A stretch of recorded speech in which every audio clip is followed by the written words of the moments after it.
Hello, language enthusiasts. Welcome to LK English. Today, let's talk about prepositions, those tricky little words in, on, and at. I've got something exciting waiting for you at the end. Make sure to watch until the very end. Let's learn preposition number 1, in. The preposition in is used for indicating location.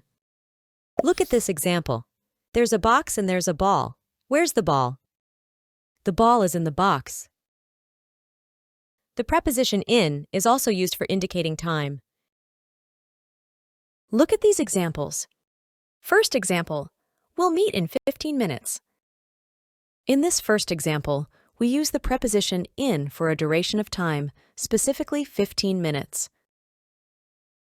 In the second example, we also use the preposition in for indicating time. For instance, the project is due in 2 weeks. The preposition in is also used to indicate months and years.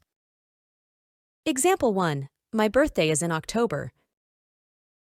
In this example, we use the preposition in to indicate a month, which is in October. Example 2. The Declaration of Independence was signed in 1776.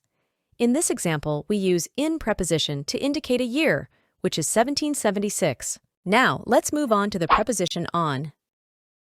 We use the preposition on to indicate location. Look at this example. There's a table and there is a book. Where is the book? The book is on the table. We also use the preposition on to indicate days and dates.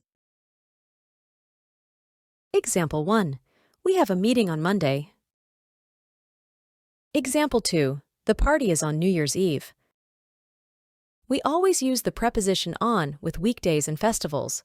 For example, on New Year's Eve, on Christmas, on Sunday, on Monday.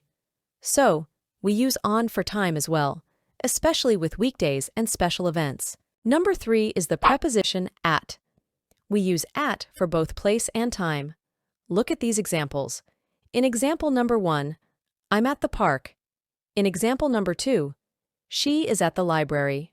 So, at is the preposition we use for indicating place. We use preposition for time.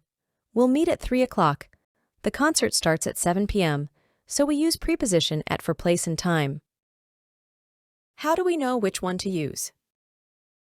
Use in for larger, more general periods. Use on for specific days and dates. Use at for precise points in time or specific locations. Here it is. The exciting moment we've been waiting for is happening now. Please watch this diagram carefully. In. On. At. Time. Use in for more general periods. Look at these examples. Decades. In the 80s. Years. In 1970, in 1981. Months. In July. Weeks. In 2 weeks. More specific. We use preposition on for specific days and dates. Look at these examples. Days. On May 7th, 1964.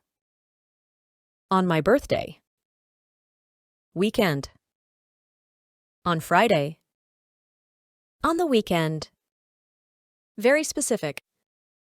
We use preposition at for precise points in time. Look at these examples. Hours. At 7 a.m. At 12 o'clock. Location. We use the preposition in to indicate larger places. Look at these examples. Country. In England. City. In London. We use the preposition on to indicate more specific locations. Look at these examples. Streets. On Oxford Street. Avenues. On the corner. We use the preposition at to indicate very specific locations. Look at these examples. Address.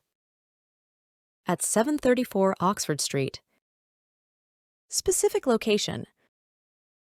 At the store. Now, let's put our knowledge to the test with a little practice. Fill in the blank with the correct preposition. I'll meet you blank the coffee shop. In. On. At. Let's see if you got it right. The answer is at. Please comment yes if you got the right answer. If not, comment no. Fill in the blanks with at, on, in. Blank Sunday. On. Blank summer. In. Blank 7 o'clock. At. Blank July. In. Blank 2023. In. Blank June 4th, 2023. You tell this one. Let me know in the comments. And that concludes our preposition in, on, and at. If you found this video helpful, don't forget to give it a thumbs up and subscribe for more language lessons. If you have any questions or want to share your favorite preposition, leave a comment below. Until next time, happy learning!